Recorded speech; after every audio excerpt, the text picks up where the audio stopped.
The following program is made possible by a grant from the Bigelow Foundation. Welcome to Area 2000. This program introduces our listeners to the scientific approach to discussion of two particular subjects: UFOs and near-death and after-death experiences. To contact the Bigelow Foundation during the work week, call Angela Thompson between 9 a.m. and 5 p.m. at area code 702-456-1606. That's Angela Thompson at area code 702-456-1606. And now, Area 2000. Good evening, everybody. Welcome to Area 2000. I'm Art Bell, and it is going to be a very serious program this morning. It is, of course, every week, but this week, in addition to George, who is back, George Knapp, our roving journalist, and Linda Howe, who's got a special guest herself, we'll be having Bud Hopkins as our guest. And most of you should know Bud, Missing Time, Intruders, 2 bestseller list books to his credit, and a whole lot more. So, without any further wait, let's get started, shall we? To, I guess first, George Knapp, who's back after being on an airplane last week, lost in airspace someplace or another. Good evening, George. Welcome. Good evening, Art, and good evening, listeners. A lot of stuff to cover tonight. First of all, my apologies for not being with you last week, but I was winging my way back from an important UFO conference held in Connecticut at the time. Yeah, I get a chance to attend about a dozen of these events each year, and at these things, you often hear speculation or predictions about big events, something major is about to happen, that sort of thing. For the most part, as you know, Art, such predictions fall flat. No alien landings, no government announcements, no end of the world kind of thing. But at this one, and in others I've attended recently, I've heard more and more pessimism from researchers whom I respect than ever before. I mean, solid, well-connected people are, quite frankly, scared, visibly, physically upset by something that they feel is about to happen. A few of these researchers have been told things, but are unwilling to talk about it even in private conversations. Among those who work on this topic full-time, I think the feeling is almost universal that we're all in for some sort of a major jolt, and it's more than just kind of an end of the millennium retrospection. It's a real and palpable perception based on informed sources in some cases, gut instinct, and the fact that the people I'm talking about work with this material every day. George, when? Well, that's a good question, because we've all heard these sort of predictions before, and it doesn't seem like they ever come true, but I've never felt it quite like this.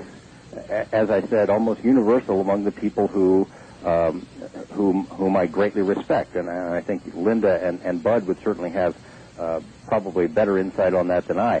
It could be soon, and I'll tell you about that in just a second. I know Linda has heard the same sort of rumblings and has similar perceptions, and I'd really like to hear her thoughts on whether she's getting this same sort of feedback. And Bud absolutely has the same sort of thing, possibly from the abductees themselves. What could the big event be? I think much of the current attention that I heard back there is focused on an astronomical event slated for next July. Several asteroid chunks, you've heard this, Art, are going to slam into the planet Jupiter. Now, Jupiter is a big planet. That's an understatement. But these are also major league asteroids, and they're sort of almost in synchronicity. Even mainstream scientists say this is going to be a spectacular celestial event. Could it possibly affect Earth, considering the vast distances between them and us? That would seem remote, but a lot of people are wondering if something is afoot. One of those is Richard Hoagland, known for his groundbreaking work about the so-called face on Mars. I had some lengthy conversations with Hoagland at this Connecticut conference. He is imbued with this same sense of foreboding about the future, especially as it relates to this pending Jupiter event. Now, Hoagland has extensive sources, as you know, within NASA. He isn't at all reluctant, though, in saying that something truly nasty is in the works. We'll see. Okay, but it is all foreboding. In other words, this could not be a good event. Everybody's concerned. Oh, that's pretty much. I mean, Colin Andrews, the crop circle researcher, who has probably the most optimistic view on the whole alien-human interaction, even he feels that something big is coming. It's saying it's universal, it's unanimous. I mean, I don't know any of these major researchers who don't feel the same thing, that they're getting for from different sources. Well, we've got several major researchers this morning on this program, so we'll ask. Good, I hope you do. Of more immediate interest is Richard Hoagland's information about this ill-fated Mars observer. Now, he's the guy that did the groundbreaking work on this. He has all kinds of sources within NASA, and he is convinced the loss of this craft was not accidental, which a lot of us suspect, that there was some sort of a hidden purpose behind the mission, which is certainly possible, and that the observer, he says, is going to spring back to life after the first of the year. That's his prediction. It's a long, complicated explanation about why it's going to happen, but if it does, you'll know where you heard it from Hoagland. And I understand Linda has a guest who may be able to shed light on this as well. That's right. On the subject of Mars and predictions, remember the predictions by these former government psychics? We talked about them a couple times on the program about this big event that was supposed to happen in August in New Mexico.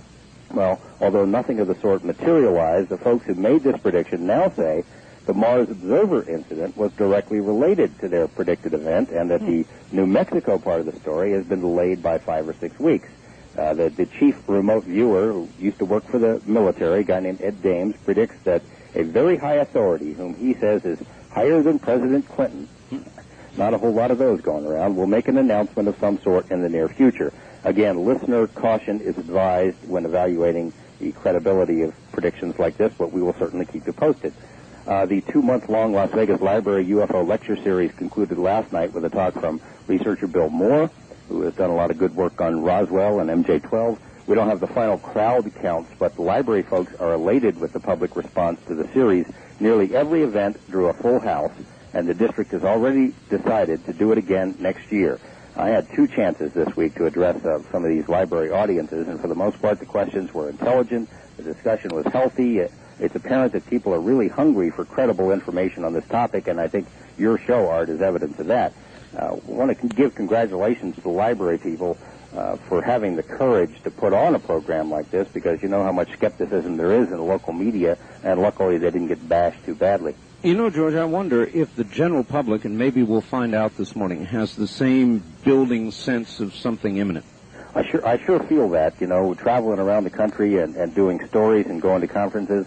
I really do feel it. And some of it you have to chalk up to general paranoia, and you know, we've heard these predictions, as I mentioned, over and over again, but there's a building sense that I try to resist it as a journalist. You don't want to get into that sort of a framework, but you hear it again and again and again, and it sort of plays with your mind. Do you think you have that same feeling, or do you think you're being infected by those who say they have it? I think the latter is the idea, is that I don't have that sense, but I'm getting it after hearing it again and again from people whom I greatly respect. Right. A few weeks ago, we hinted on this program that we might have some definitive evidence concerning the Bob Lazar Area 51 alien technology story.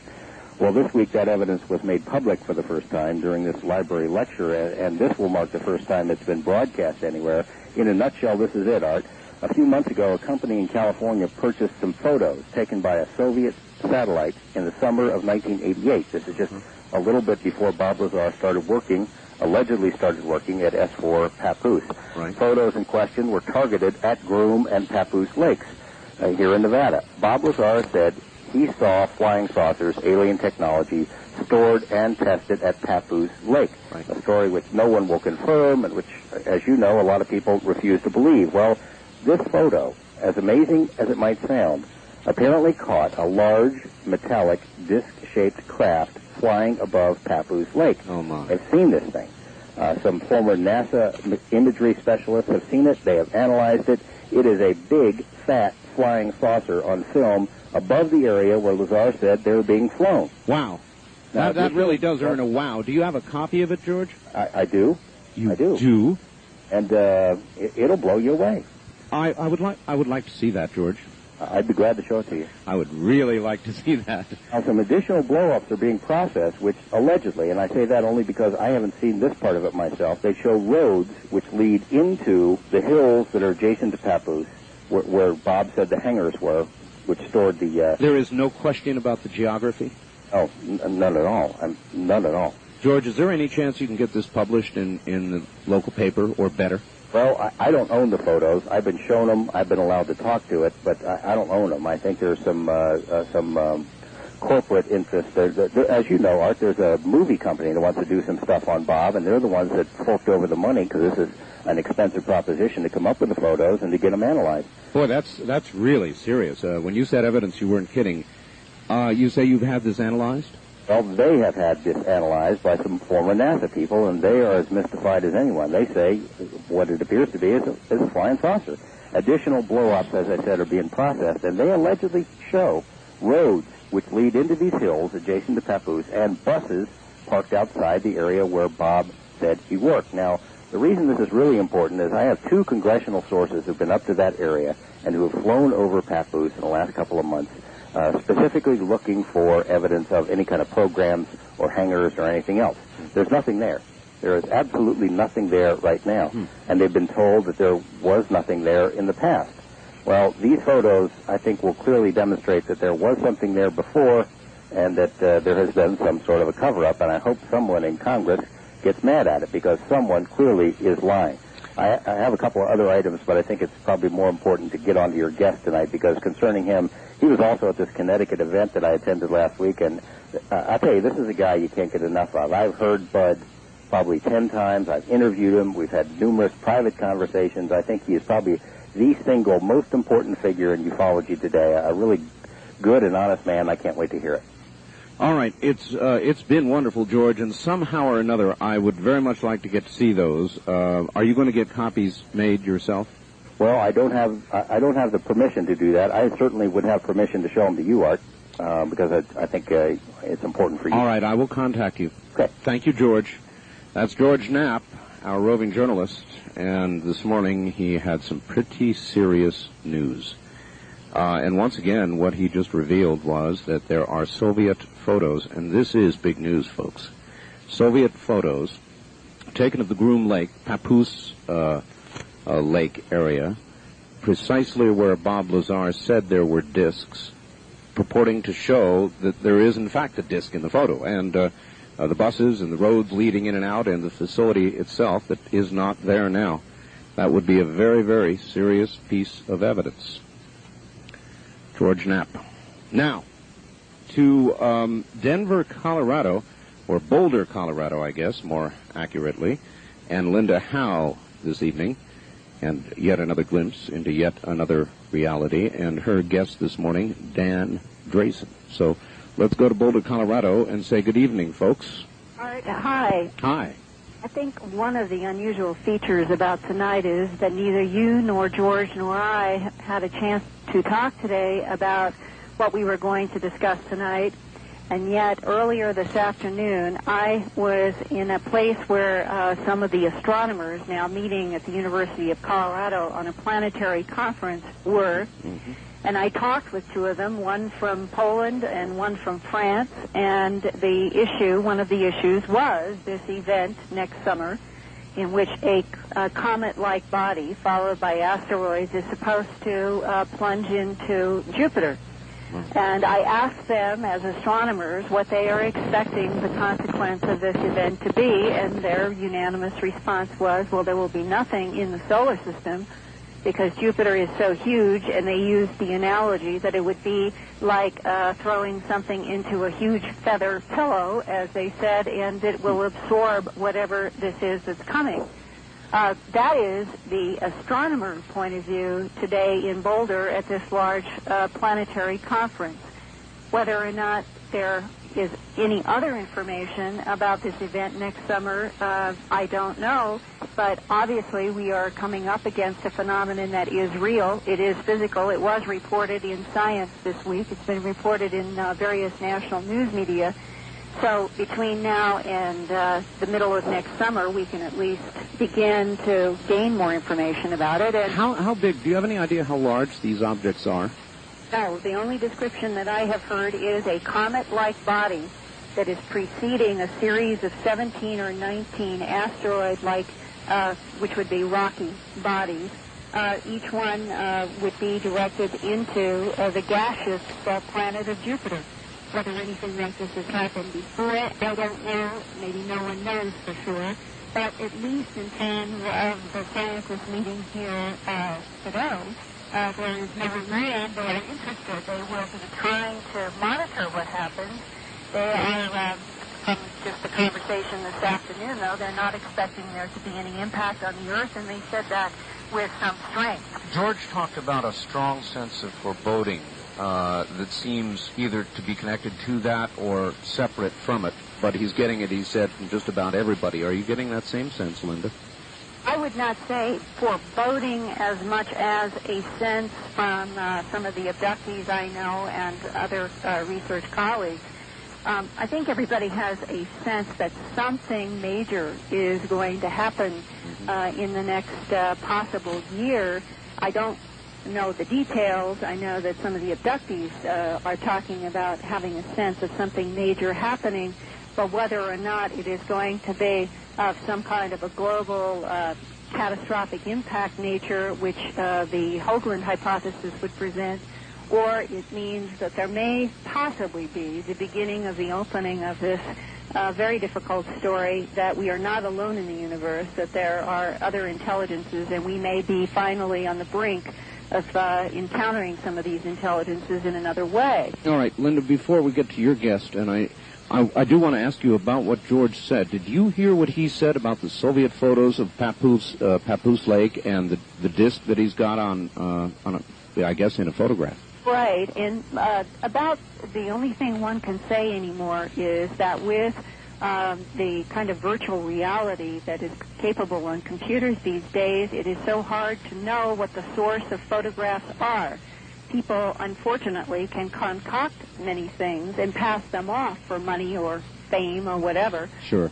Say that they are X, Y, or Z. The issue here, and George may have that, is that there needs to be some kind of substantial proof about what the source of the photograph is, how legitimate it is, and right now, until there's more information forthcoming, it sounds like this is a very sensational and dramatic-looking photograph, and I hope that we will learn more about its source and the details. And this whole issue of other intelligences involved with our planet brings me to the subject that a friend of mine in Boulder has been involved with the research of the unusual Martian features for the last decade. He has worked with Richard Hoagland, the author and investigator of many of the anomalies on Mars, including that enormous mile-long, 1,500-foot-high face feature. And he was the editor of a book that has been out for a couple of years, beautiful, called The Martian Enigmas by Mark Carlotto, who specializes in digital imaging and has been doing a lot of the photograph work on the NASA frames. And for people who may not be aware, just very briefly, in the end of the 70s, we had an orbiter that took two frames that showed a very unusual, what people more conservatively call an unusual Martian feature, and it looks like an enormous face, and there were other odd features around it. Richard Hoagland and others have speculated that this is the archaeological vestiges of what was once upon a time the civilization on Mars. With me is Dan Drayson, who has edited this book with Mark Carlotto, has worked with Richard Hoagland, and has been involved with this whole issue. Is there any hard evidence to support the speculation that somebody somewhere is still receiving secret imaging from the Mars orbiter, or is it really dead in space, either orbiting completely turned off around Mars, or has it gone sailing off into space? And I'd like to introduce Dan Drayson, and we'll start off with the whole issue of, is there any evidence to support the speculation that there are secret signals coming from the Mars observer? Dan, good evening. Good evening, Ed. How do you do? Just fine. Well, tell us what you can about the Explorer. We're all curious about it. Well, nobody that I know of has any definitive evidence, at least none that they're willing to make public at this point in time. But the circumstantial evidence is quite intriguing, and the timing is quite intriguing. I don't know if you're familiar with Stan McDaniel, professor at Sonoma State University in California, who recently released a paper known now as the McDaniel Report, which has made quite a few waves, both within NASA and around the whole Mars investigation. McDaniel's report essentially takes NASA to task very firmly for the false statements they've made to the public and to Congress over the past 15 or so years with regard to the Martian investigation. It also dissects the game plan for Mars Observer. So, in other words, it tries to lay out a pattern of lies or deception over many years, not just with regard to this latest thing, but over many years. Right. Essentially, in a nutshell, NASA has claimed over the years to have photographs which disconfirm the existence of the Martian face and these other objects. They have claimed time and time again, and they have said this both publicly and in private correspondence with members of the public and members of Congress. They have claimed that this photograph exists, although they have never named this photograph. Each of the Viking photographs were numbered. They've never produced this photograph that they claim to have for 15 years, and recently have as good as admitted that it doesn't exist. Further, NASA have also claimed over the years to have exhaustively studied these objects, and that the results of these exhaustive investigations have been that the top experts in the field consider these things to be nothing more than illusions and tricks of light and shadow. Well, as it turns out, there were no such investigations. That these, the verdict that these were illusions were basically the personal opinions of a very few NASA geologists. That's a little puzzling. On the one hand, they're saying they don't exist. On the other hand, they're saying we investigated them and they're nothing. Right. So there's something there. Well, of course there's something there. It's been a bit of a shell game, actually. And one of my personal interests is in the whole psychology of belief, disbelief, propaganda, debunkery, and so forth. And I found this entire case to be a goldmine, sort of a textbook case of, in a way, people living in different worlds. You've got the independent investigation team, Dick Hoagland, and going way back to 1979, Vince DiPietro, Greg Molinar, then Mark Carlotto, Errol Torr, and myself, and several others. We have watched this thing develop from what was essentially a subjective impression of a face way back in the 70s when these photos first came in, into quite a detailed and elaborate series of analyses of these pictures, mathematical, fractal, cultural.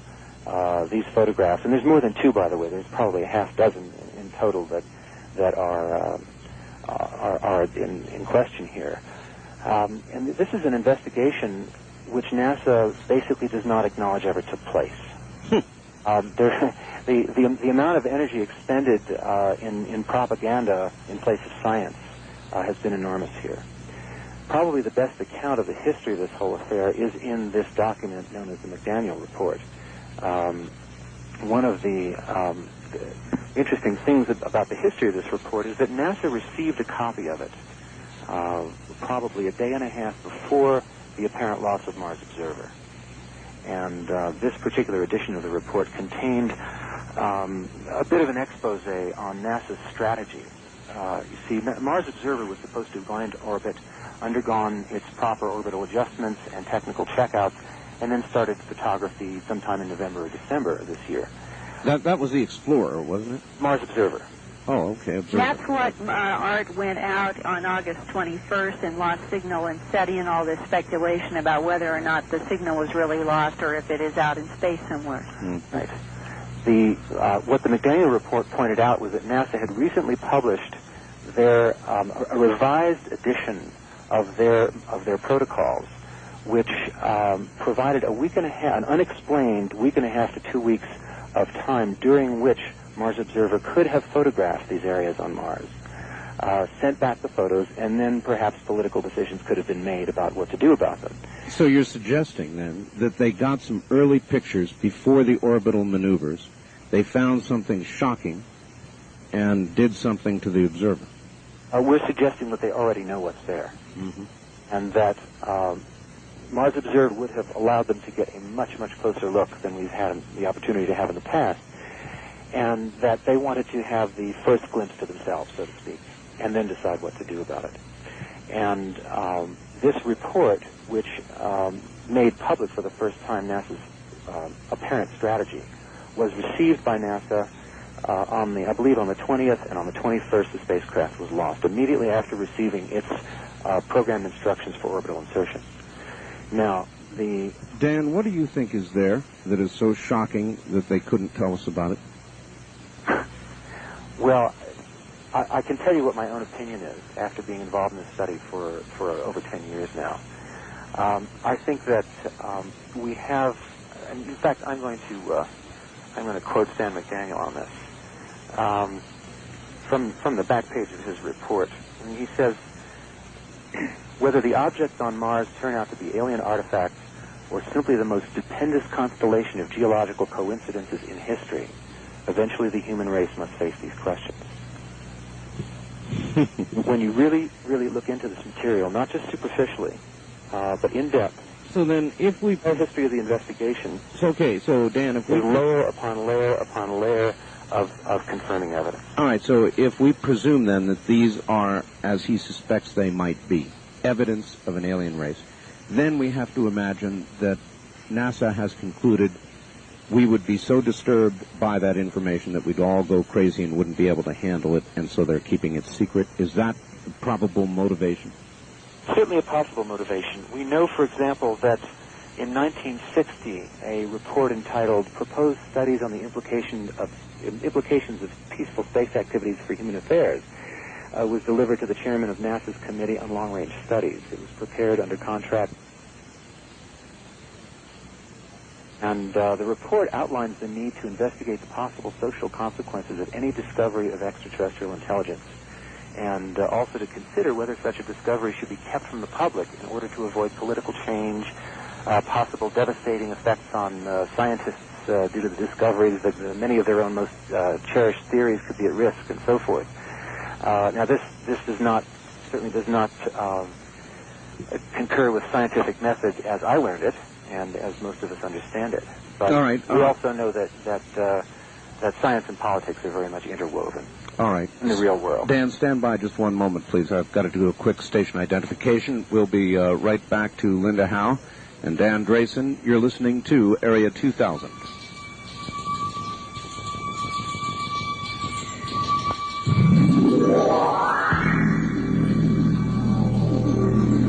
From Jackie Gong's Plaza downtown, this is KDWN Las Vegas. Good evening, everybody. I'm Art Bell. We're running a little late to Bud Hopkins. We'll get to him shortly. I've got Linda Howe and Dan Drayson in Boulder, Colorado. The subject is the Mars Observer mission, what might be on Mars, and back to them. Folks, you're back on the air once again. The issue here was what possibly could be the motivation for a policy of government silence and all this, and is it just to prevent public panic, or is it to keep the social, financial, and other status quo in place? And if that is the reason, how are we going to move on with getting on to the fact that we're not alone in the universe? And here's Dan. Well, that's a rather large question. I view this whole process. I tend to take a long view of the whole process. I mean, we live in a world that's balanced on the edge of great change, and particularly great changes of perspective in terms of our own self-image. Who are we in the universe? Did we evolve as sort of freakish creations on this isolated rock, or are we part of a much larger network of life? And this has implications in terms of our history. We're beginning to suspect, or some of us are, that someone stole our history. Where's our real history? Why has this been kept from us? People like Zechariah Sitchin and others are uncovering some very provocative evidence that perhaps the general belief that we're alone in the universe was perhaps a purposeful thing, and that many human institutions down through the centuries have evolved and had as their purpose keeping us quarantined in a sense. And there are various opinions and perspectives on whether this is a good or a bad thing, or just what happened, or and I find this whole field fascinating, and I find my own process of discovery and self-questioning to be really rich. The only other question I have with reference to the observer is, if they had a pretty good idea of what was there and that they didn't want us to see it, why spend the $1 billion and launch it in the first place? I'm not sure they had any choice. And I'm also not sure that the forces within NASA and other institutions are all that monolithic. My impression is, and this is reinforced by having been exposed to many points of view in this field, that there are varying points of view within our institutions and within government, and that there are those who want the truth revealed, those who do not want the truth revealed, and many people in the middle, and that what's going on now is a process whereby all this is being sorted out, and will obviously be shaken out in the next few years, because the dam's going to break sooner or later. Good enough, Dan. It's certainly been good speaking with you. And Linda? Yes. Do you have anything more for us this evening? I'm eager for you to transition on to Bud, who clearly is dealing with another aspect of this whole issue of, are we involved with another intelligence on this planet, and what would the motives be for the UFO abduction syndrome and all of this? All right, then to Bud we will go, and I thank both you and Dan for being with us this evening. Thanks, Art. Thank you. We'll talk to you next Sunday. Both of you take care. Dan Drayson and Linda Howe in her glimpse into another reality and now. Very quickly, because we're short on time already, Bud Hopkins probably is, as George advertised, I would say the leading ufologist right now in the nation. UFO investigator, author of Intruders, author of Missing Time, and he had his own sighting back a very long time ago in 1964, and that got him started. And that got him started investigating, and then finally himself writing. He founded the Intruders Foundation, a not-for-profit organization devoted to research and public education concerning UFO abduction phenomenon. He has been a guest just about everywhere, including this program previously, but Today's Show, Good Morning America, Joan Rivers, Nightline, Oprah Winfrey. He's been everywhere. 2020, Larry King, Jenny Jones, Night Watch, Unsolved Mysteries, PM Magazine, Current Affair, Peter Philbin. I could go on, the list goes on forever. And instead, I'm just going to go directly all the way to New York and Bud Hopkins. Bud Hopkins, good evening. Good evening, Art. Oh, we've got a good one. Excellent. Glad to have you. The audience needs to know a little history. I was supposed to connect with you down in Texas. Right.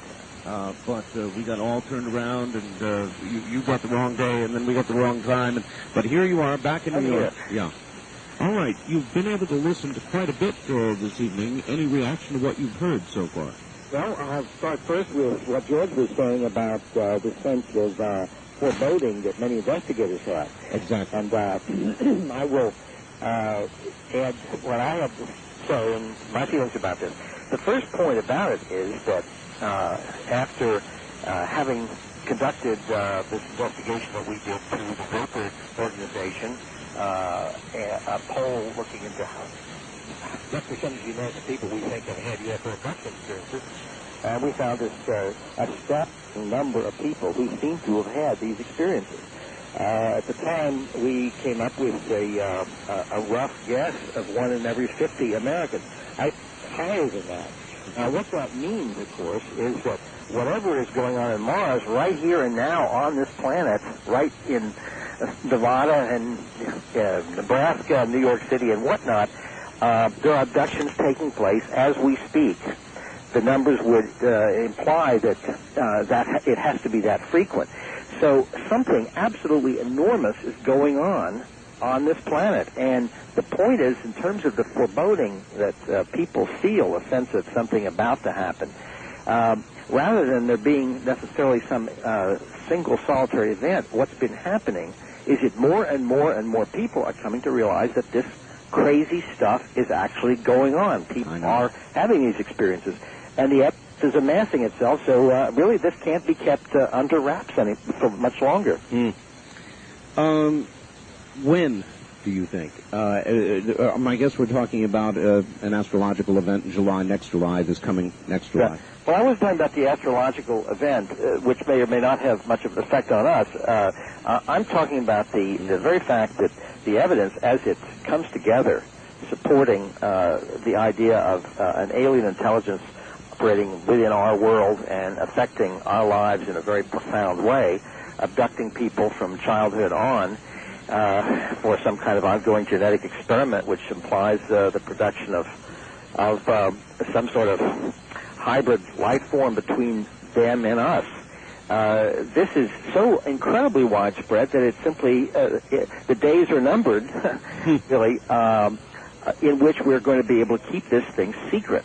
How would you think, Bud, that it would break open? If that magic moment comes and all of this builds to some kind of climax, how would you think it might come? Well, it can come in many different ways. I'm working on a case, and have been for quite some time, in which a very important political figure witnessed an abduction of someone floating 12 stories up in midair with 3 aliens underneath a UFO right in New York City at around 3:30 in the morning back in 1989. Now, I can just say that if this figure, this political figure, were to come forward and state for the public record what he's seen, it would have the same effect as if, to make a rough analogy, let's say Robert McNamara, the former Secretary of Defense, came forward and announced officially that as Secretary of Defense he did see alien bodies and alien captured craft and so forth, crashed UFOs. Is it somebody that big? Yes. And that's all I'm going to say about his identity. But the point is, if this were to happen, I mean, that would just be one way in which it could be made public. Another way, of course, is if we had other important figures. You see, this is so widespread that there have to be enormous numbers of military and government scientific individuals who are operating under some kind of vow of secrecy right now. There has to be, because you can't keep something this large, this secret for this long. And if we're a crack could occur in the circuit of control, a crack could occur at any point when information could come tumbling out if people decided to come forward with what they know. There have been isolated cases. George has been looking into the whole situation, of course, with Bob Lazar and so forth, but there have been many, many other people who have come forward little by little, people around the Roswell place and so forth. And when suddenly, 3 years later, journalists will suddenly call a press conference and announce that they can't live with themselves any longer, and they want to announce this to the public. That could happen, that sort of thing, any day. In your work with abductees, are you getting any sense from abductees and from stories, or is there anything you can tell us that would also... Well, I'll just say one thing. Now, this slightly humorous note, maybe we need a little humor at this point. But if there's any universal law operating here, it's Murphy's Law, because things seem to go wrong with alien abductions, too. The meaning of this, I think, has to do with the fact that there are so many of these events taking place that mistakes are bound to occur. And there also seems to be something sort of frantic about the alien activity, as if they're speeding things up. I get reports very often from abductees implying that this hybrid program really isn't working properly. It isn't doing what they're not totally successful with it. And it's as if time is limited for them or something of that sort. So there's a kind of frantic nature. But on the humor part of it, for instance, I was just working with a woman who had gone to bed wearing a T-shirt and some underpants, and when she woke up in the morning, she was wearing the T-shirt, some memory of an event during the night having been taken out of the house and an abduction. She was not wearing underpants, but in fact on the bed table next to her were some other woman's underpants, not hers. Holy mackerel. I had the same exact thing that happened to a woman in Florida. I went to bed wearing, again, some kind of nightshirt and underpants, and woke up without them, and there were some other woman's underwear in the house. A woman in Ohio went to bed wearing her nightgown and woke up with a man's green T-shirt on. Clothes disappear. One woman woke up with another woman's earrings on the table next to her. This sort of thing. But, when you regressed these people, and I assume that you did. Yes. How could you resist? Yes. What did you find out? Well, that the person was taken into a ship, undressed. There was a series of physical examinations and so forth, and often this whole presentation scene where they're shown a small, strange child and asked to hold her, one of the various kinds of things that seem to happen in a very routine way, and then the person is taken back. There are often mistakes. The person is put in the wrong bed, or the person's feet are up on the pillow, and their head at the foot of the bed, or they're on the couch downstairs. And in one case, just working with the people, one man is driving the car from terrestrial to UFO, and they sort of come to themselves. They have switched positions. The different man is driving the car. They have no recollection of how that happened. In other words, people are put down in the wrong place or with the wrong clothes or whatever it is, suggesting that there's a kind of undue haste operating here. But it does, of course, give a very specific kind of physical evidence to these events.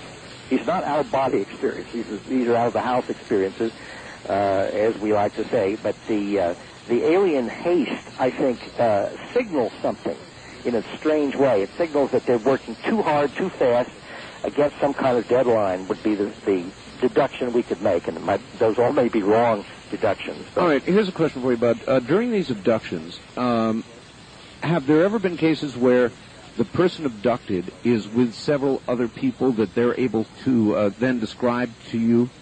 Or is it a person always singly abducted without another human being ever being there? No, in many, many cases, people are abducted in groups. I have 2 cases where there's 7 people abducted simultaneously, all remembering the same story. John Carpenter just gave a lecture at the conference I spoke at in Houston yesterday. Okay, are these people, though, Bud, who don't know each other otherwise? In these cases, these are families or people who do want to know one another. But one wonderful case, I'm working on 2 right now. We're trying to locate people. We have names, and we have a name in one case and a physical description in another case of a stranger who was abducted along with the person I was working with. We're trying to locate these strangers. But there is a wonderful case where a woman in excuse me, Boston, in the Boston area, was abducted, remembered an old lady with her in the craft, actually had a conversation with the old lady, and the old lady managed to tell her name and where she was from, although all of this was forgotten until hypnotic regression was entered into. Wow. The woman in Boston then remembered the old lady's name and her hometown, and although this was an event that had happened 7 years earlier, the town was a very small town in one of the Dakotas, as I remember. The town clerk was contacted. In fact, such a woman had lived there and had died. Unfortunately was not available. But there were some very interesting stories about from her surviving sister about a very strange adventure that her sister had, which was very terrifying to her. But the very fact that the woman in Boston was able to get the name right, get the town right, and get the particular description even of the kinds of clothes she wore, and the fact that she was an artist, because she had been able to tell the Boston woman that's in the craft, I think it goes a long way to establishing the reality. It does, Bud, and if you ever got 2 credible people in separate locations, both still alive, you would have something that just might be the key that opens up the whole business. Now, see, that's one of the other interesting things, Art. There are so many areas where the evidence is just coming forward, not in little dribbles, but it's coming in quite a rush. In the conference that I just attended and spoke at in Houston, a young woman in the Houston area who is in the medical field presented an X-ray of a man who had actually tried to commit suicide, and the X-ray was done just routinely. He shot himself in the head, and the X-ray was taken for medical purposes to locate the bullet and so forth. The man is still living, although in evidently pretty terrible shape, and has been moved to a hospital in Mexico. He was a Mexican.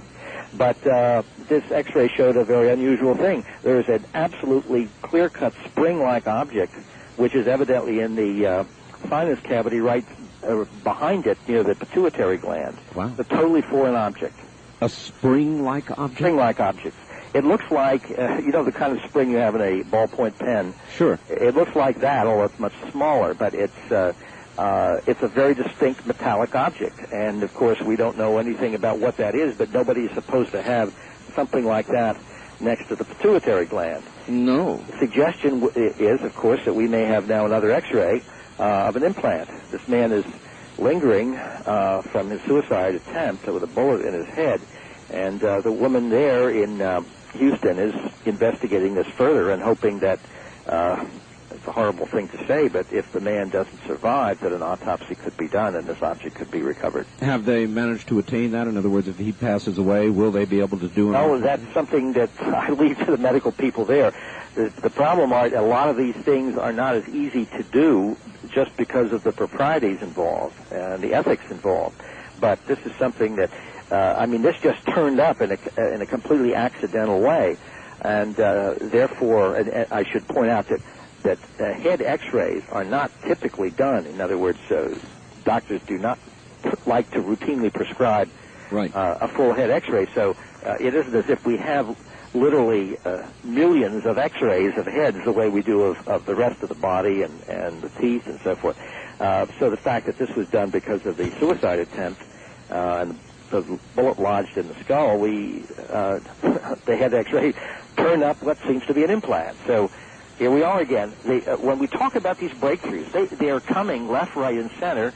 And as I say, the evidence is simply accumulating at such a rapid rate that society is going to have to get itself together and decide, we're going to have to decide how to affect this transition into a period where we are dealing quite consciously with the existence of a non-human intelligence. How about the number of abductions? You'd be the one to know, Bud. I'm sure you get reports left and right. I pick up at least 2 new cases every single day. And I would guess that we have in the United States, it's many, many millions. We might be dealing with 5 million abductions.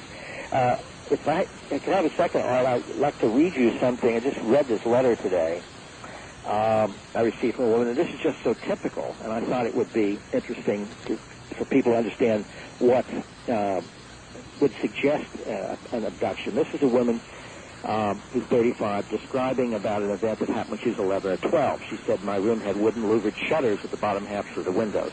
I always felt very exposed at night in my room and used to dress and undress in the bathroom. I lay awake now sometimes trying to force myself to remember more of this incident, but my mind won't let me.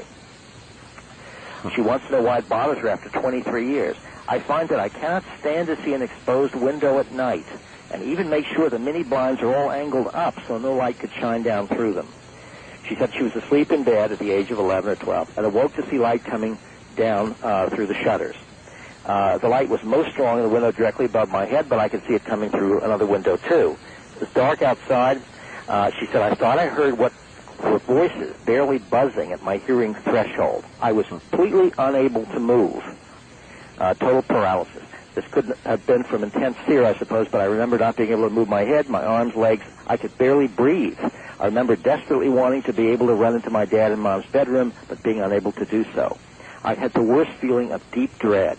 Sometimes, even now when I'm trying to remember, I still get a sense of this numbing dread. I can feel my heart rate and respiration increase, and my muscles even get rigid with stress. I have a brief picture of silhouetted heads bobbing around in my room. I don't know where that image comes from, and it may be completely unrelated. I then remember being outside my house when it was barely getting light outside by an oak tree near my room. It's hard to piece this all together. At any rate, she just goes on to say at one point that she knows the difference between fantasy and reality and so forth, but she has this incredible fear. She said she watched the TV special featuring your friend who was abducted and had an implant, and I must admit that I had a strong reaction to the program. I'd tremble, and I had to keep my teeth from chattering. Now, when you hear something like this, you know that this woman is suffering from a very real trauma. These are the effects that one runs into with post-traumatic stress disorder. And she's 35 years old and desperate to find out more about this event at the age of 11. She has other problems, too. These are the sorts of things that if any of our listeners recognize these in their own lives, that I would suggest that they get in touch with us. I don't know if we talked about this before, Bud, but, that was so traumatic that it forces me to again ask, how many of these people that have had experiences, don't you wonder, didn't make it through it with their sanity? might be in mental institutions today. Well, I have a case where I have certainly two cases, actually, where after the fact, in one case, the son of this particular person, the son happens to be a psychiatrist. In the other case, it was the wife of the particular person, wrote to me, and I've worked with them and so forth, but each one described the death, the suicide of, in the first case, the father, in the other case, the husband, after a particularly terrifying, evidently a terrifying UFO experience. So there have been deaths. There have been people who have not made it. Now, this woman, who incidentally, I just happened to get her letter when I came back from my Houston trip, and I did phone her because I'm going to be speaking at a conference in Gulf Breeze, Florida next week, and she lives in Florida, so I'm going to try to work with her. So you literally got this letter tonight? Yep. Okay. I read it maybe a half an hour ago. But the point is, she seems very sane. She went into her background. It's a very, very intelligent, clearly written letter, as many of these letters are. These are not people who are in any sense strange. These are people who are suffering from a very real trauma, a series of traumas.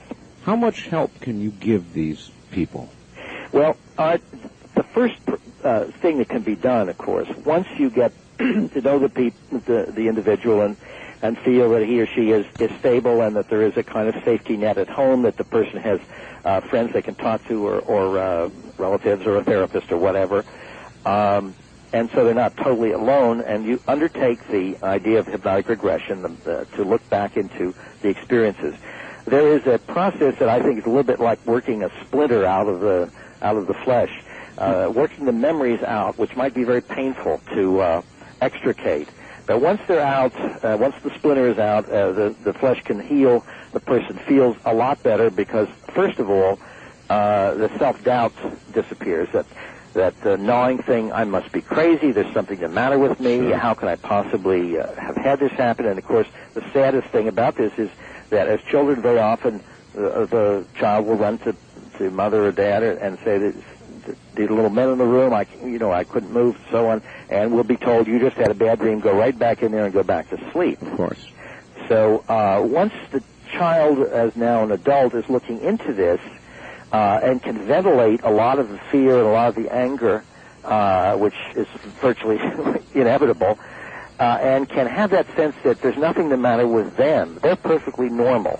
It's just that they've acted in a strange way because they've had these terrible fears. There's fear that this woman can't go by an open window and it's got to close at night. It has to get the blinds down at the age of 35 with the whole family. That's really more like a phobia at this point, isn't it? Oh, well, the phobias, that's one of the most fascinating things, Art, of the way phobias can often be explained away when and can actually be lessened when the person realizes, as is often the case, the phobia is connected with a UFO experience. The actress Mare Whittingham, who was in the film Intruders, called me and had me talk to a man she knew who thought he might have had these experiences. He had a terrible phobia of sharks when we discussed that, and I said, well, I imagine, trying to do a little leading, I said, I imagine you must, when you're afraid of sharks, you must think of that great big mouth with all those teeth. He said, no, I never think of that. I said, well, what do you think of when you think of sharks as being so scary? He said, it's their eyes and something about their skin. Well, their eyes, of course, sharks' eyes are just dead cold. Yeah, but the point is, he realized the gray skin and the haunting eyes and the coldness when he began thinking about it. Oh, I see. Associated with the alien. I understand. Was nothing to do with teeth. Never even thought about that. A good place to stop, Bud. We've got a 9 o'clock newscast, and we'll be right back with you.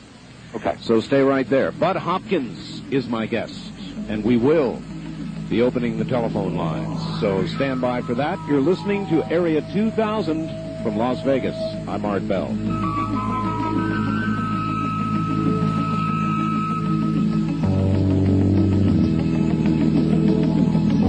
From Jackie Gong's Plaza downtown, this is KDWN Las Vegas.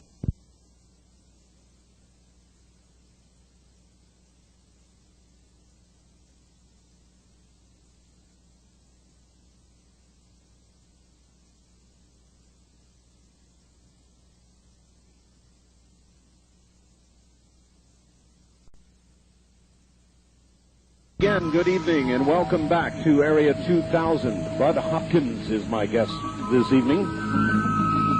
I want to remind everybody a couple of station-keeping items here. The Bigelow Foundation is the one that makes all this possible.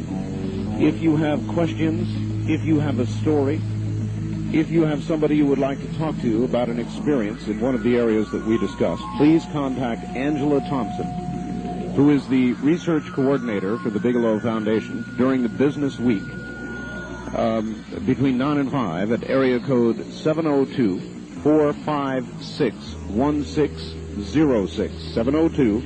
702-456-1606, Angela Thompson. And let me also give you the telephone numbers if you would like to speak, a rare opportunity to speak to Bud Hopkins. In the metropolitan area of Las Vegas, our number is 383-8255. 383-8255. If you're calling from out of state, please note one of these numbers, toll free. It's 1-800-338-8255. 1-800-338-8255. The wild card direct dial lines are area code 702-385-7214. 7214. Let them ring until they're answered. And finally, if you have never called at all, no matter where you are, we have a special line for you. Area code 702-385-7213. Repeating that number, area code 702-385-7213. Now back to Bud Hopkins. Bud, are you still there? Yes, I am. Good. We'll get phone calls here in a moment. And how long are we going to go?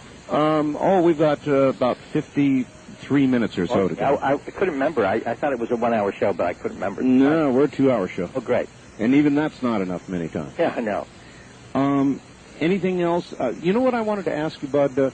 What is your current area of fascination? In other words, as you've moved through investigating these abductions, what is the most fruitful area, the best area, do you think, of research? But what are you concentrating on right now? Well, I'm going to be giving a workshop on Saturday in Gulf Breeze on how parents can handle the issue of their children being abducted. So children. Yeah, that's a very important thing, and I have, of course, a projective test that I've developed. I have a wonderful videotape which was sent to me by a man who used the test on his daughter and videotaped it, 6-year-old. It's extremely moving. Can you give a sense of how you would do that, or what do you mean by a test? Yeah. Well, this is my projective test. The basic idea is if a child feels that, if the parents feel a child is having abduction experiences, and that would mean that the child is terrified, doesn't want to sleep in his or her room, and talks about monsters in the room with huge eyes. The child then described as maybe being taken outside. Perhaps the parents find the child outside. Physical marks, cuts, and these scoop marks and so forth on the child's body. All the sorts of things that would lead virtually anybody who knows about the patterns to suspect abduction. I developed this test, and it's partly to help the child feel freer to talk about the experience. What the test is, and I present it in the framework of a game of fun. When I do it, I play with the child first, and we fool around. And this is a child anywhere between 2.5 and, let's say, 10. And then I say, now this is a game, and see if you know who or what these people are. And I have 10 cards with coloring book-style drawings of heads on each card. And they go this way. It's Santa Claus, a Batman, a clown, a policeman, a little girl, a Ninja Turtle, and an alien head. Then a little boy, a witch, and a skeleton head, a skull. So the first thing, of course, is to see how the child reacts when they get to the alien head. And most amazing things happen. This little girl on the videotape, who at the age of 6, as soon as she sees the head, just bursts into tears, hides her face in her father's arms. Said she's terrified. That's the man from her dreams. She doesn't want to look at it. As this whole thing progresses, at one point she asks her father, "Where did you get that?" Meaning the picture of the alien. Her father has quite a bit of time trying to get her to talk about what her dreams are, but she calls them dreams, of course, with this figure. And she said they come in and they take her out and put her in their car and take her away. And he said, what kind of car is it? And she said, it doesn't have any wheels. Oh, boy. And she is in tears throughout this whole thing, totally terrified of looking at this thing. I have had... Would you likely follow something like that up? In other words, after seeing that on a videotape, for example, would you then call the parents? And have been in touch with the parents, but of course this is a test that is mostly administered by a therapist that I have provided a copy of the test to. A number of people have them. I mean, there must be at least 100 of these out now. It's extremely effective. Now, the second part of the test is I'll ask the child to divide them into two piles, the good guys and the bad guys. And so once they do that, you can ask them, because the alien inevitably ends up in the bad pile, why do you like this one in the good pile? And then you turn to the alien pile and ask why you don't like that. And in this case, with a little girl, she couldn't even look at the picture. She kept turning it over and saying she just couldn't look at it, and she'd cry and so forth and so on. And the third part of the test is I'll ask the child to make up a story. I'll tell them I really love stories, and I bet you can make up a good story, a silly story, or a scary story, or a funny story. And I pick out the Ninja Turtle or whatever they liked, and we start with the story there. And then I take out the alien picture and have them make up a story. And, of course, that, again, is a wonderful way to elicit real events. And it gives you a lot of insight into how to then go about helping the child cope with these experiences. Wow. All right, there is a full bank of lines that would like to speak with you, Bud, so why don't we do it? Okay. All right. On our first-time caller line, you're on the air with Bud Hopkins. Good evening. Where are you calling from, please? Yes, I'm calling from Nye County. Nye County. All right. Turn your radio off, please, sir. The radio off, please? Off. Thank you. Go right ahead. Yes, I'm calling from Nye County, and I'm presently 35 years old, and I walked out when I was 17 years old. You walked out of what? You familiar with the book Strangers Among Us? Oh, yeah, the walk-in things? Yes. Yeah. Yes, I became a walk-in when I was 17 years old, and I've unfortunately have a difficult time trying to assert myself. It seems to me that our country, I know about MJ-12 and the activities going on.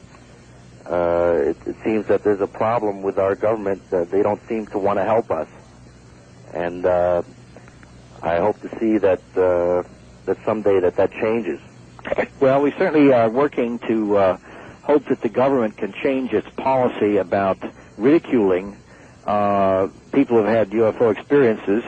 The official government policy comes down in its practical implications to one very simple idea. Anyone who says they've had abduction experiences, or sightings for that matter, are either lying, desperately mistaken, or somehow psychologically deluded. And this is, of course, a terrible thing, and I thank you for your comments, sir. Thank you very much. Okay. I'm not sure, but even if let's say I were a business person or somebody with pretty good career underway, and I had an abduction experience, frankly, Bud, I don't know that I'd relate it to anybody. Well, I advise people I work with, abductees, not to go public, because there are hidden risks. As an example, one woman desperately wrote to me that she had gotten herself, after exploring her experiences, she had gotten herself involved in a divorce, and a messy divorce with her husband. Exactly. And he was trying to get custody of the children on the grounds that she was insane because she believed she'd been abducted by a UFO. Did he win? I don't think he won. I had never met this person, at all. It was just a thing through letters. But one would never imagine, in the middle of a relatively going marriage, that something like that could happen. And then you can see that the husband could use even something like this in such a vicious way against his wife. Of course. There are all kinds of problems, and I've only had maybe 12 people or so of all the people I've worked with, maybe probably in the area of almost 500 people, I probably had only about 12 willing to come forward and use their full names and describe their accounts. And I think that this is the interesting thing, and in a way the terrible thing. Even though those of us who've been looking into this for a long time, Linda and George, and of course many of the other guests you've had on the program, we're in essence very much winning the war. The war against the skeptics who refuse to look at this, who refuse to think about it, or admit its possibility. We're winning the war, but in the meantime, the one battle that they have won is that they have managed to create such a climate of ridicule that witnesses are afraid to come forward and state their names, give their names and their positions, and tell what happened to them. I wonder what that might mean in terms of how many have not come forward, Bud, versus those that have. Oh, well, there's only a tiny, tiny percentage of those who come forward. That would be my guess. Tiny percentage. Wildcard line 3, you're on the air with Bud Hopkins. Good evening. Where are you calling from, please? Tucson, Arizona. Tucson, yes, sir. I want to ask Bud a question. Mm-hmm. I'm going back now more than 50 years when I was about 7 years old, and there was a phenomenon that happened then that was followed by some strange things later on, but basically what it was, I remember I was alone in the living room. I was about 6 or 7, and there was a Christmas tree with presents around it, and this is a memory that persisted all my life. A ball of light came in the window. Must have been about the size of a volleyball or basketball. Right. Came in the window, went around the living room, I watched it, and went back out again. And sometimes I've asked myself, did this really happen? And there's nothing to say that it didn't. You know, it seems to be a very, very extremely vivid recollection, you know. Well, now, the two situations here. You could have had an experience which we tend to associate with UFO experiences, conceivably even abductions, but there's also the phenomenon known as ball lightning. Did you know anything about what the weather was doing at the time, or whether this thing made any noise? No, it was completely silent, and it was completely round and glowing, I thought at first that it had entered in a broken part of the window. But when I looked later on, the window was solid. You know, caller, what was the weather at the time outside? Do you know? I don't recall, but it was not in a place where you'd expect that. It was in a place called Holly Drive in a canyon near Hollywood. And it was not a place where one would expect that kind of phenomenon to happen. Well, those are the only two alternatives I can think of for what you've just described. And if you associate with other experiences that might relate to the abduction phenomenon, then I would suggest looking into them. But of course, if it's sort of just an isolated event, there was two other distinct events. I'll be extremely brief. One was as if time stopped. It was I was walking in the desert, and it was as if something had shifted. I've never been able to put it into words very well, but it's as if something had shifted and something strange had happened, and it was like a frisson, like a chill all of a sudden. And you look back and you say, what the heck was that? And another one was an extremely bright flashing light, and this was only about 5 or 6 years ago, where I had thought I was laying in bed and everything was extremely quiet. It was like the other phenomenon, a complete lack of sound, and an extremely bright flash that filled the room. And I remember waiting because I thought there's going to be an explosion.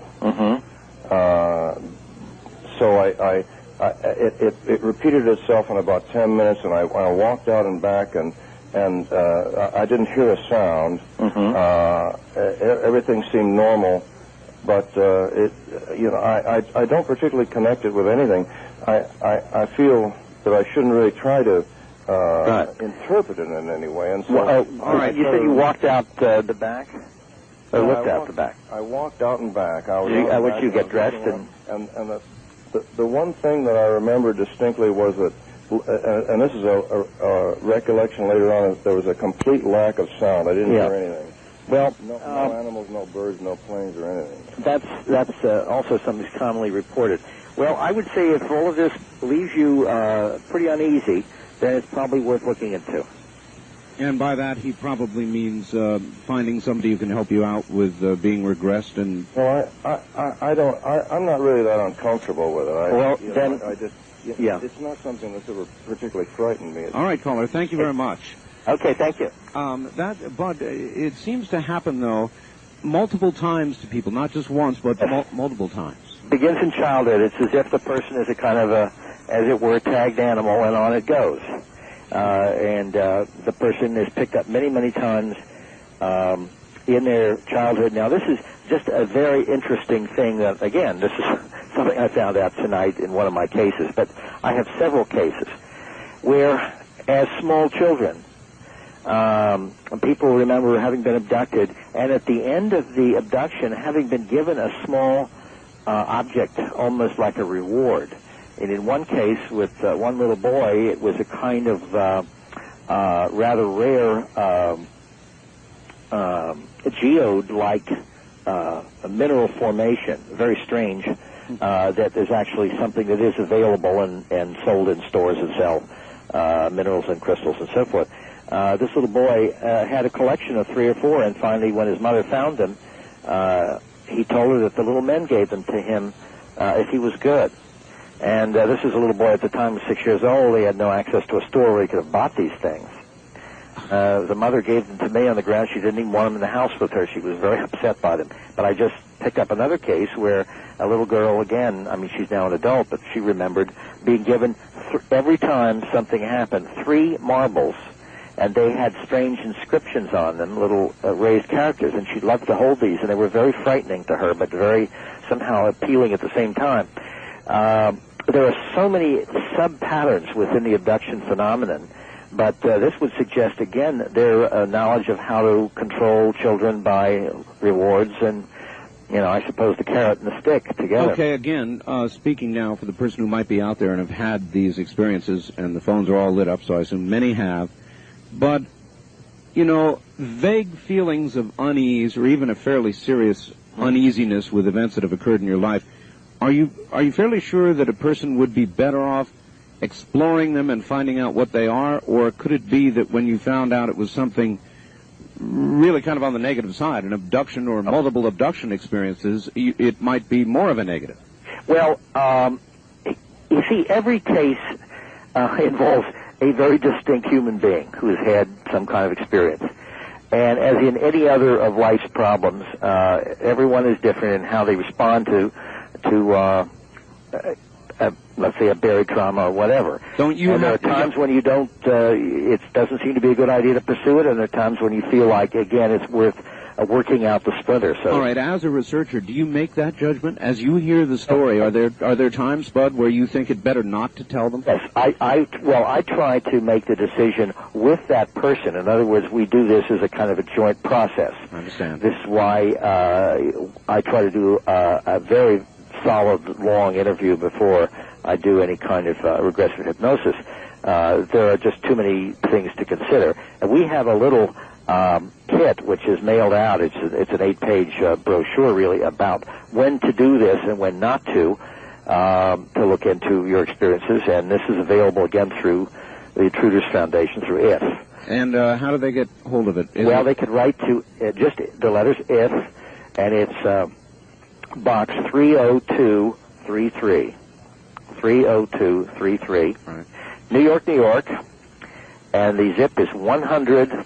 10011. And we will send this out free of charge to anybody who feels that they've had this experience and wants some information about whether or not they should look into it. That's great. That's IF, which stands for the Intruders Foundation. Intruders Foundation, Box 30233, New York, New York, 10011. Right. All right, good. Line 1, good evening. You're on the air with Bud Hopkins. Yes, the last time I spoke to Mr. Hopkins on this program, you said it was preposterous to think that people who claim to be abducted by aliens were actually victims of government mind control. But consider the fact that for years the government has had a technology that can use microwaves to place people in a hypnotic trance from a remote distance and then project any kind of image or thought into their minds. So someone could be zapped from a van sitting on their street without noticing anything unusual before that. And so I think that anyone who understands the UFO movement will realize that it's part of the New Age movement, which is working to create an occult world religion, which would be very useful to a world government in controlling the public by superstition and religion. So what do you think? Well, I suppose what you say is possible. I think it's, again, I would have to say I think it's preposterous, but I think it's possible. All right, keep calling again. All right, thank you. He's determined to think that it's government control. You have too many situations of UFOs connected with abductions, so with these experiences. All right, on the first time, Wild Card Line 3, you're on the air with Bud Hopkins in Las Vegas. Good evening. Good evening. This subject, is it all about just people who have been captured, or can it be about one that had laid on the ground and the person went over to investigate after it had left? Well, no, that's right. I'm interested in all kinds of things. Tell me your experience. Okay, out in the desert in 1959, we were on a motorcycle run. We was laying out a run, and there was two of us. And he ran out, his chain broke, and I was pulling him, and it got dark, real dark, no moon. And he was lighting bushes of fire so we could run to one bush to the next, and I was riding him. We left his behind. And all of a sudden, a light came down out of the sky, and I saw him running, and I looked up, and I took off running, and this round object landed on the ground, and we could hear it clinking around on the ground. We were hiding in an outcropping of rocks. And after this object left, we stayed behind the rocks until it grew light. And it was one cold night, and it was about 30 miles away from Edwards Air Force Base.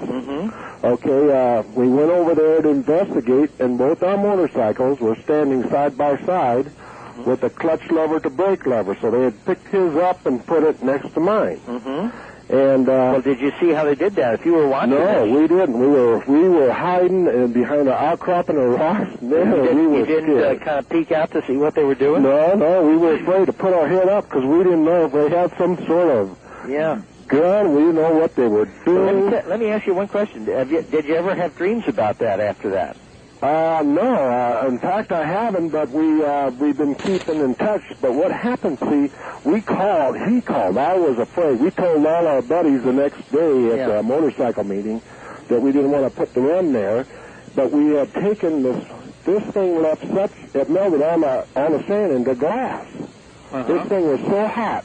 And in the daylight, it cooled off, and we took a bunch of chunks of this stuff. Well, he got all involved, my buddy, and he called the Air Force and told them where it was. Well, the Air Force annexed this place, stripped it to the ground, and so he tried and tried and tried. I told him, just keep your mouth shut, boy, because you're not going to get nowhere. Did he save any of that method? No, I had a chunk, and he came to me about 2 months ago and asked for a chunk of it. I have a little chunk of it left from Facebook, but actually, looks like petrified wood melted into this stuff. Yeah.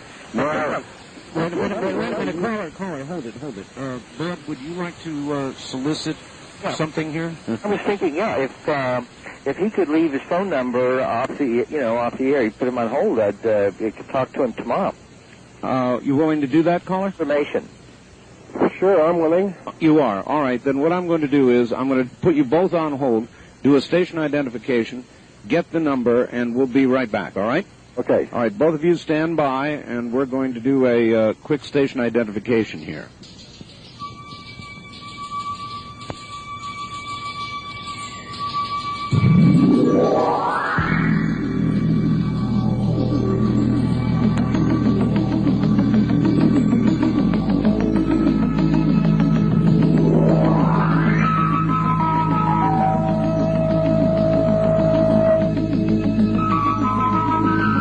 Jackie Gone's Plaza downtown. This is KDWN Las Vegas.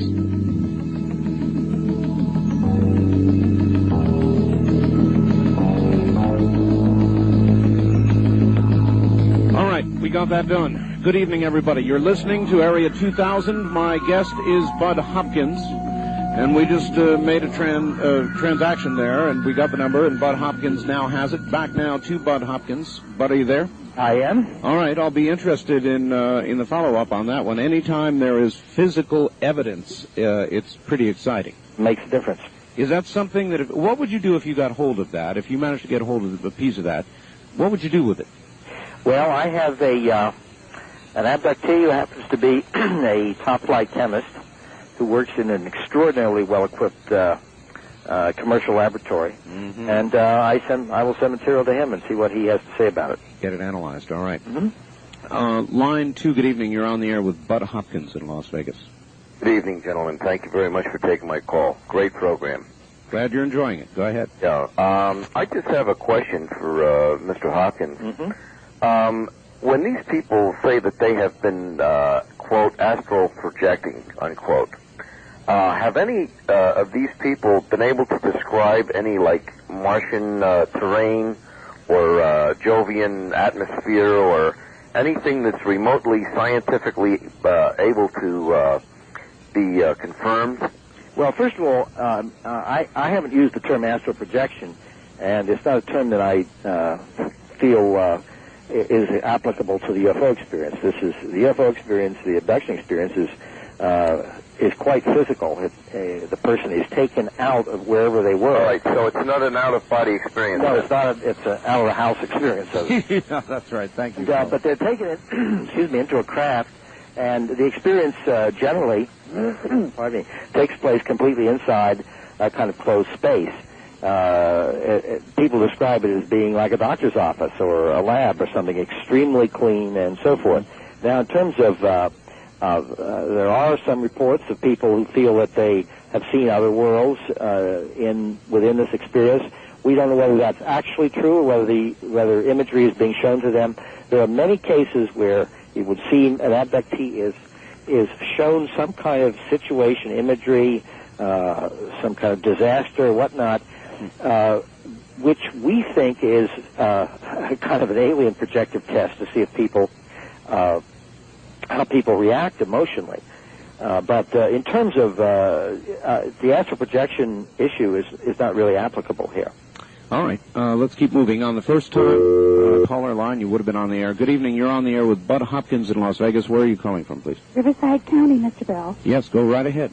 Yes, Mr. Hopkins, if I could ask you a question about, well, it's not exactly missing time.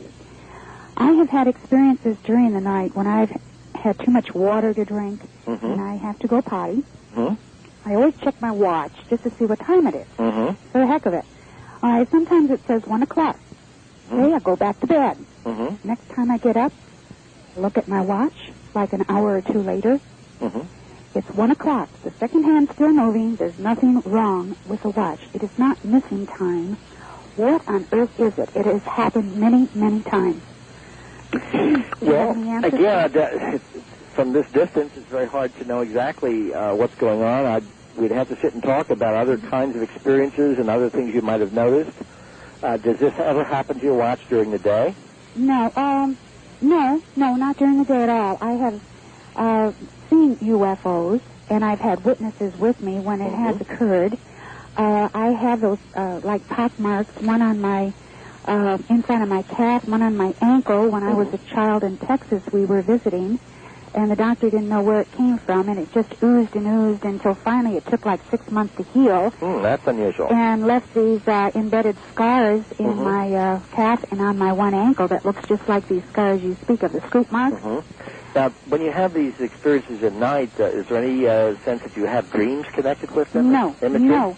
And I have never remembered anything like abductions. I actually have, like I said, I have seen UFOs, and I've sat there and watched them for as long as 5 minutes on one, about 3 minutes with the girl down at the market, the box girl. We've watched right across the street.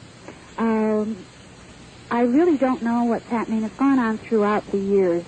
Just odd things that have occurred since I was a child, but this one thing has got me puzzled because you talk of missing time.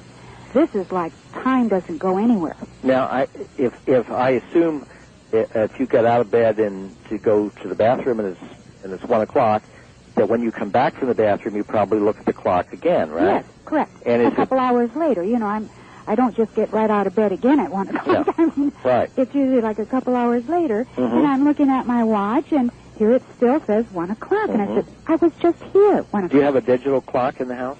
No, this is my watch. Well, it might be interesting to put another clock in there and see if the other clock is doing the same thing. Digital clock. All right. Okay. I'll do that. Thank you very much. Thank you. Bye-bye. Yeah, really a good idea. 2 clocks. Have you ever tried something like this before? Have you heard a similar story to that? Well, there are a lot of anomalies around clocks for some reason in these cases. I recently was aware that there was an abduction in someone's apartment, and the clocks in the bedroom were flashing as if they had, been unplugged. Electricity had failed. Right. And yet there was no power outage in the rest of the house, and none of the other clocks were doing no power outage anywhere around in the neighborhood. Just the bedroom from which the person was evidently taken. This sort of thing happens frequently. There's no way that one can imagine that electricity could be interrupted on just certain outlets in one room when those outlets are connected to a circuit that continues into another room with no interruption of service. Absolutely. But is there any indication that the time that people spend away from wherever the area from which they've been abducted, is it linear time, or is there some indication that for an apparent large amount of time spent in the abduction, hardly any time has passed? Well, there are a very few cases like that. We do hear of that occasionally, but it's generally what we get is a very literal kind of situation. The person is gone for 2 hours, say, and generally has a range of memory that approaches when we take normal memory and put it together with what comes out under hypnosis. You generally begin to account, it would seem, for the full amount of time they were gone. But we do have a few cases where there was a very famous South American case. I believe that the case was Bibi Dura, but a man with the beard from his detachment of infantry had encamped, and he was gone for something like 20 minutes and came back, and he had a 5 days growth of beard and so forth and so on. And the sense was that an enormous amount of time had gone by. There are very few stories of this nature, which are, of course, very interesting and very puzzling, but they're very far from the norm. Okay. A lot of people want to talk to you, Bud. Good evening. On the first-time caller line, you're on the air with Bud Hopkins. Good evening. Where are you calling from, please? Reading. Reading, California. Okay. Go ahead, sir. Okay. I'm a first-time caller. I'm a second-time listener. I was in Ely, Nevada on April 17th of 87. I was in a place that was working for Nevada Department of Forestry out of the prison system. I was out in the desert. It was a clear day. And to this day, I don't know if I'll cry when I tell you this, but there was something that was about 100 yards away from me in the desert, and it was making no noise at all, and it was flying at a slow rate of speed. It was a light tan color with, like, tiger stripes going across it. It made no noise at all. It stopped. It sat there, and then took off again, and I just shook. I didn't know what I seen to this day. My father's been listening to you for a long time, and he told me maybe I should call you and ask what it was that I seen, because it's bothered me since. Yeah. How? In what way has it bothered you? You just were curious, or you felt kind of upset by it? Well, yeah, because I never really gave UFOs a thought until I seen this. When I had told the camp and some of the guards there, they told me not to say anything.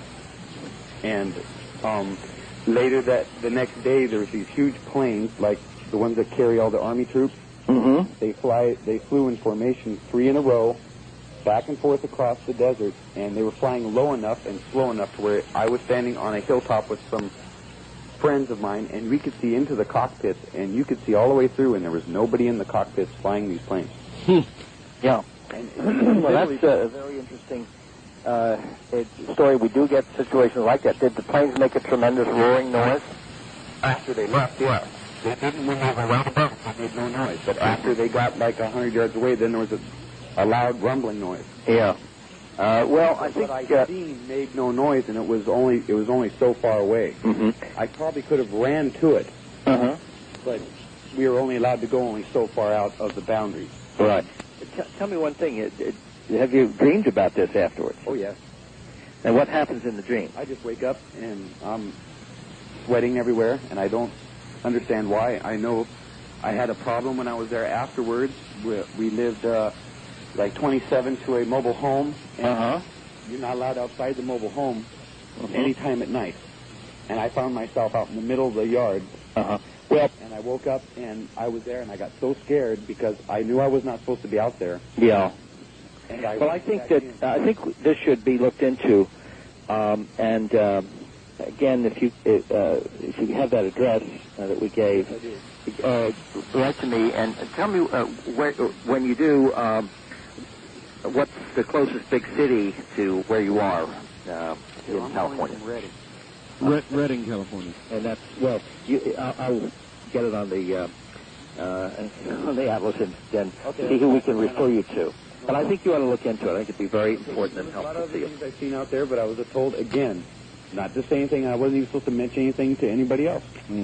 All right, caller, thank you, and please contact Bud. You want to give that address one more time? It'll say... Okay, it's just to write to me at F, Box 30233, New York, New York, 10011. All right, very good. Let's keep moving, Bud. Boy, I'll tell you, these are busy phones. Line 3, you're on the air with Bud Hopkins in Las Vegas. Art, Texas Bob, San Jose, California. San Jose. How you doing? Fine. Just a real quick comment. McDaniel's paper referred to by Dreesen defines a very pragmatic methodology with which to prove or disprove Hoagland's Mars structures hypothesis. And it's kind of pertinent here. McDaniel's also in the same paper compares NASA's ignorance to the Catholic Church's condemnation of Copernicus's astronomy and mathematics. And it kind of goes hand in hand with some of the things that people, Mr. Hopkins certainly is having experiences with that are being denied by the government. Yeah. I have two questions for you, Mr. Hopkins, and then I'll take them off the air. Sure. With reference to your paper, ethical implications of UFO abduction phenomena, and Lear's public statements of alien farming human and animal body parts for sustenance, how do you see his story?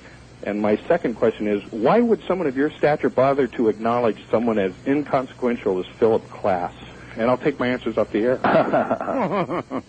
All right. Well, I appreciate the sentiment there. First of all, John Lear is a man I've known a long time, and I feel a genuine affection to John, although I must say I do not feel that the evidence has ever surfaced that would support the aliens using us as food, so to speak. Those issues, I think, just simply have gotten blown up out of rumors or whatever. I've worked with so many abductees for so many years. It's now 18 years. I've never run into this event, this kind of thing, ever. So it's not an issue that I think John's worries here are, let's say, vastly overblown. And I'm glad you mentioned that paper that I'd written, which was published in IUR years ago, called "What They're Doing to Us." But I still feel that that's an important paper, and I think it states my feelings pretty much down to the present time. Although I wrote that thing 6 or 7 years ago. But in terms of answering nameless people, like I think you mentioned a nameless person a minute ago. The reason my feeling is that people like this particular individual should simply be frozen out of the dialogue. Unless a man is going to be, first of all, truthful, and he's not truthful, he has deliberately lied, and also, unless someone is going to be a gentleman and treat people as human beings, with rights and so forth. And if one's going to try to be a journalist, which he doesn't try to do, for instance, he wrote an entire book attacking about 7 or 8 people, me very centrally, without interviewing any of us, because obviously it's a terrible thing to get facts in the way of your opinions. And so if that's the kind of person you are, from the point of view of serious investigators in this, I think you're absolutely right. We shouldn't pay any attention to them. And I want to make one very simple point here. What you were saying about the analogy with, of course, the Copernican revolution. The interesting thing is that I feel I'm the open person when it comes to belief systems, and it is the skeptic in the traditional scientific sense of vis-a-vis UFOs, people like Carl Sagan, who have the very narrow, rigid belief system. Because when somebody tells me an event that, such as the one we've just heard from the man's report about the desert and so forth, I have 3 options. That the man is a liar, that the man just totally made it up. The second one is that he's deluded and somehow didn't happen, but he thinks it did. Or the third is he's telling me the truth, it really happened. I have 3 options. And I lean very strongly to the third in the case of what he was saying because of the genuine emotion I was picking up in his voice. But the true believers, these people with very radical, narrow beliefs, such as the professional scientists of the, like Carl Sagan, who's, I must say, is a very nice man personally, but has this narrow range, he's only limited to the first 2 options. He doesn't have the breadth to accept the possibility of the third. And therefore, his belief system is a narrower belief system, obviously. All right. Than yours or mine. Sure. Wildcard Line 3, good evening. You're on the air with Bud Hopkins, who's in New York. Where are you? Oh, hi, Art. This is Dave. I'm located in Mohawk Valley, between Quincy and Portola. Okay. And in reference to the last caller where he said something about these humans are being used for human food, and in reference to that, I did catch the interview many times with the John Lear, and he did not ever mention about them being used for human food. What you did reference to is like enzymes and stuff like that, so I did kind of take reference to that. I think the previous caller had its information wrong. Okay. Thank you. All right, thank you. Line 1, good evening. You're on the air with Bud Hopkins in Las Vegas. How you doing, Art? Fine. I have a piece of information I read. I don't know if you're familiar with this, by Milton William Cooper on the MJ-12. And I was just going to ask a question. It tells about, this was a man of sorry, Art. All right, well, he left the line, whoever he was. Good evening. You're on the air with Bud Hopkins in Las Vegas. Right there. Hello? Yep. Yes, hello. Okay, well, listening on all the waiting for the phone, I got disrupted here. How are you, Bud Hopkins? Fine. Yeah. Okay, now I've kind of been with you for the last 18 years or so, but you kind of feel like the aliens are some type of evil type of force. But have you been much just like Earth? There's good and there's bad. There's been a war on in heaven for quite some time. Have you been aware? Well, I just want to say I'm not getting into disputes as to whether aliens are, gods or devils, which is a kind of theological framework people try to stuff them into. They're neither one, and they're one or the other. Yes. Oh no, they are. Yeah. Well, we have a different theological point of view, and I think it's probably going to be fruitless to continue this. Okay, no, we'll just have to agree to disagree, I'm afraid. Oh, sure, okay, surely, but you've been doing good work and trying to find out what exactly what's going on, because it's been like a cosmic Watergate against our United Friends of Space, surely, that the Earth is being healed by their presence, the Hubble telescope, the white star that's coming from the Mars mission. Now, this is getting down to Earth, right? You can see that Richard Hogan, his work. Hello? Yeah, I'm there, yeah. Well, the United Nations, are you aware of the 1992, February 27th, at the United Nations, the Richard Hogan's presentation that he done at the Hartsford Library? Mm-hmm. Yeah. You are aware of that? Yeah. Okay, now you're aware of that, and you still are well, why cannot everybody on a that wants to know the truth. I mean, this Mars mission, it was the most important event, and once again, the government in control of the planet, whether they're Russians or Americans or Chinese or whatnot, silly mortals, right? All right, caller, thank you. We're going to hold it there. But I want to ask you about how you deal with people who bring up the religious connection, how you deal with the whole subject of religion as it mixes in with this. It's, of course, a very difficult situation, and I found myself once dealing with a young girl, 13, who was had been abducted the night before, along with her mother and her sister. They had identical experiences. They remembered the whole thing in great detail the next morning. And the 13-year-old was a born-again Christian who wanted to be a missionary and so forth, and was in tears and absolutely terrified by what had happened, and felt that her religion had been challenged. Right. And she prayed to God to save her when she was on the table and these experiments were being done, and to her. And I found myself in a position of trying to defend her faith by saying that, of course, at the time of Copernicus, the belief was that if this was to be understood that the Earth was not the center of the universe, then that meant all of religion was over with. And I said, of course, that belief has been accepted, that we're not the center of the universe, and religion is thriving.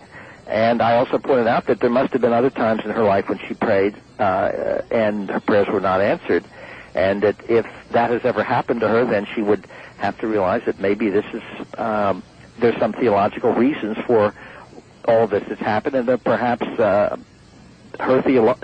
theologians in her religion will make sense somehow of the presence of another life form, which is different from ours. I think that the religious people of the world are just going to have to face this and try to reconcile this new information with their religious beliefs.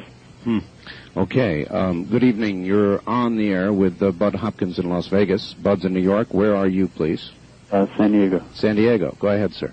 Do you ever share information from abductees with government officials? Do I? Yes. Well, let's put it this way, not knowingly, in the sense that I don't have any government officials knocking on my door asking for information, but I would say that what I'm doing this very moment, as you and I are speaking, is sharing information, I should certainly hope, with government agents, because I hope there's somebody listening in to get a little bit of enlightenment on this subject who works for the government. I was giving a talk just recently in Connecticut, and a woman came over and said, there are several government agents in the audience. And I said, good, I wish there were 50 of them in the audience. They need to hear what I have to say. So why do they need to hear what you say when they should have most of the information? Well, because obviously not everybody in the government, probably only a very, very tiny few in the government, which is my guess on this, because need to know is the way these things operate, really know what's going on, and the rest are quite confused. And people in the government who don't know about the reality of this could be of use in helping the government, help push the government towards a greater attitude of openness. So you're saying it's like all top secret information that doesn't go down to lower levels? Oh, well, listen, you can have a CIA operative, I'm sure.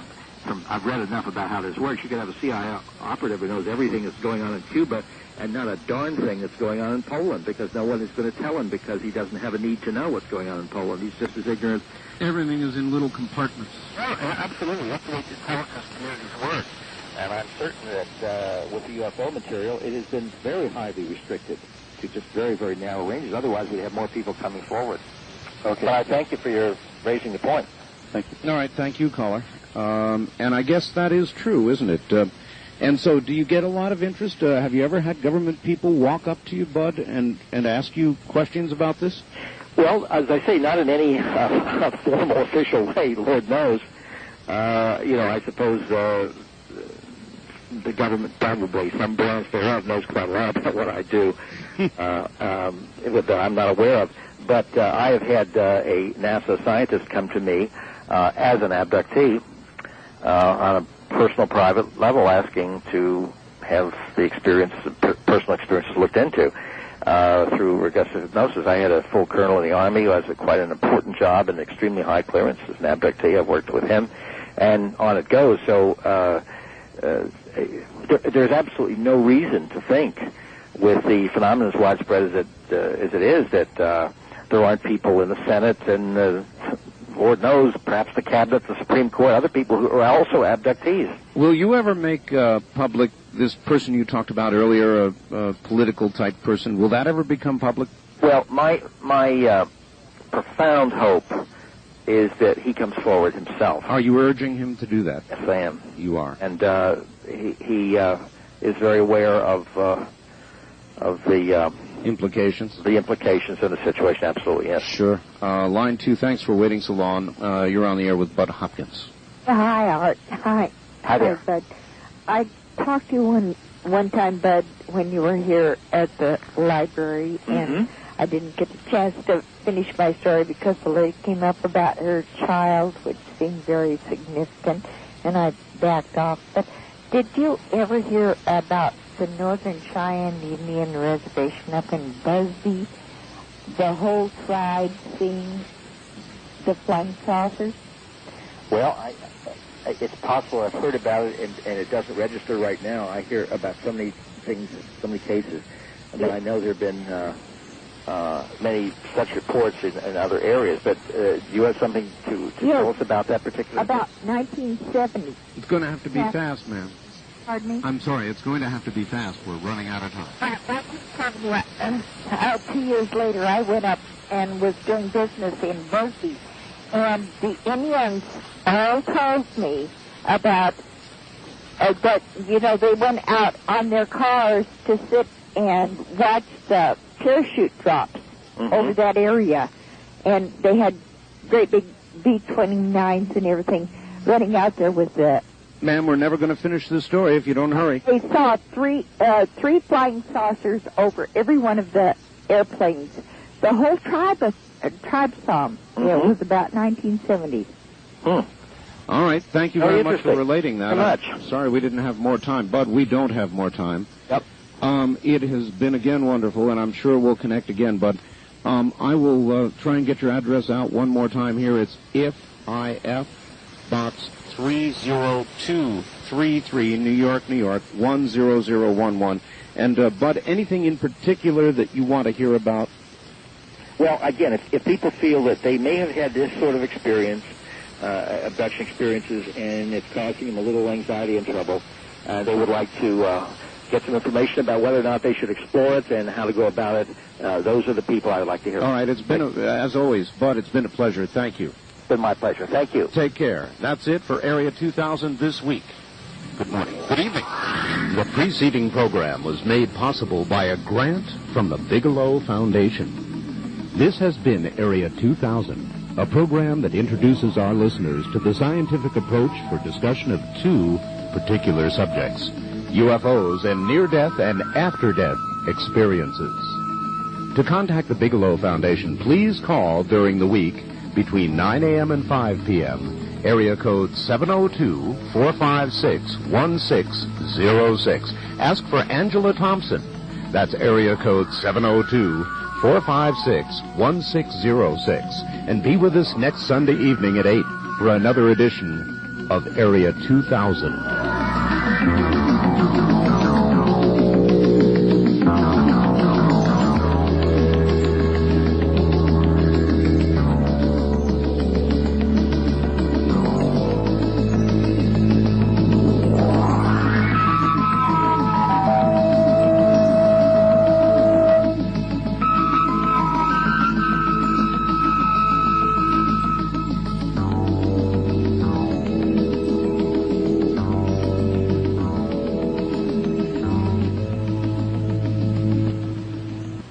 This is KDWN Las Vegas.